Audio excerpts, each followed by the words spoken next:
আগের পর্বে আপনারা শুনেছেন কলকাতার দুর্গাপুজোর সাথে পলাশীর যুদ্ধ ও ক্লাইভের যোগসূত্রের গল্প। কিন্তু বহু প্রচলিত এই গল্পকে বেশিরভাগ মানুষই মান্যতা দেন না। কেন?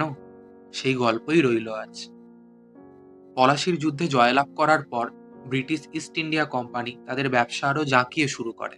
একটু নাটকীয়ভাবে বললে, বাংলার সমগ্র তাদের হাতের মুঠোয় চলে যায়। সে সময় বাংলা ছিল অত্যন্ত ধনী প্রদেশ, আর এই প্রাচুর্যতার সিংহভাগ ভোগ করতেন বাংলার জমিদাররা।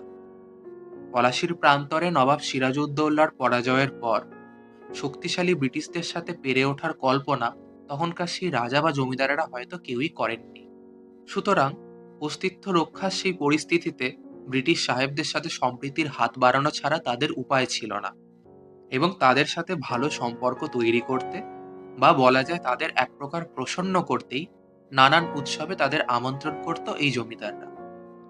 পলাশীর যুদ্ধের পর ব্রিটিশদের সহায়তায় প্রচুর অর্থ ও সম্পদ তৈরি করার পর এমনই এক রাজা, নবকৃষ্ণ দেব, শোভাবাজারে তৈরি করেন তার রাজবাড়ি।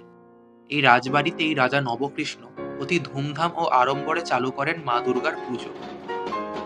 লর্ড ক্লাইভের প্রতি কৃতজ্ঞতা জানাতে এবং তাকে প্রসন্ন করতে নবকৃষ্ণ রাজবাড়ির দুর্গাপুজোয় তাকে নিমন্ত্রণ করতেন, এবং সাথে থাকতো রাজকীয় খাওয়া দাওয়া ও অন্যান্য বিনোদন।